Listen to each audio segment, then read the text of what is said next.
সন্তান ফোনে বলে, মাগো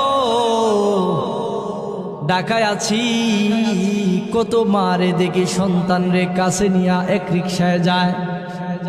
তোমারে অনেক দিন যাবত দেখি না মা, আমি বাড়িতে আসবো, বলো তোমার জন্য কি নিয়ে আসবো, একটু যদি বলতা। মা বলে, সন্তান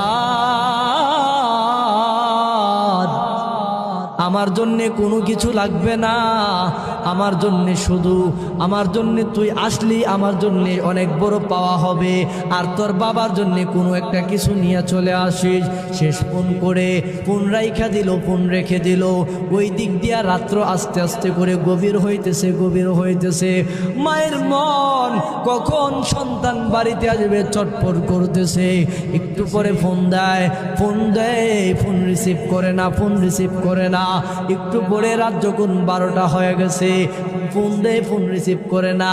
তখন মা বলে, শুনছুনি গো, আমার সন্তান তো ফোন রিসিভ করে না, কোনো বিপদ হয়েছে কিনা একটু সামনে আগাইবানি।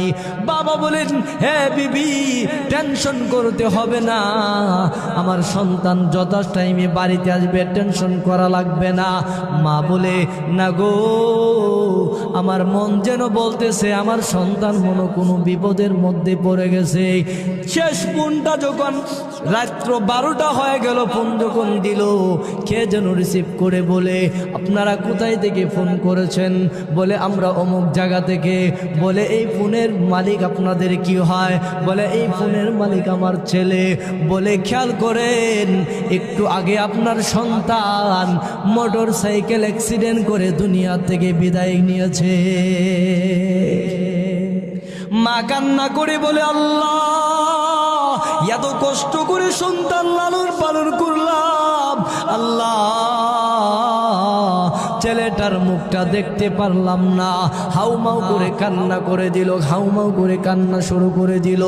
মোহতারাম হাজিরিন, বাবার কানে যখন ছেলের মৃত্যুর সংবাদটা দিল, বাবা তার মারে শোনায় না, জানে শোনাইলে পাগল পারা হয়ে যাবে। বলে, ও স্বামী আমার, সন্তানটা কখন আসবে? বলে, এই তো চলে আসবো। ওই দিক দিয়ে সন্তান দুনিয়া থেকে বিদায় গ্রহণ করেছে। সকালে যখন হলো, সকালে উপনীত হলো, তখন হঠাৎ করে অ্যাম্বুলেন্সের আওয়াজ শোনা যায়। মা বলে, ও স্বামী আমার, কিসের আওয়াজ শোনা যায়? আমার সন্তান অ্যাম্বুলেন্সের আসবে কেন? আমার সন্তান তো অন্য গাড়ি দিয়ে আসার কথা, অ্যাম্বুলেন্স আমার বাড়িতে আসতেছে, কারণটা কি? স্বামী হাউমাউ করে কান্না করে, মায়ের আর বোঝার আর বাকি রইল না। দৌড় দিয়া অ্যাম্বুলেন্সের সামনে দাঁড়ায় বলে, সন্তান রে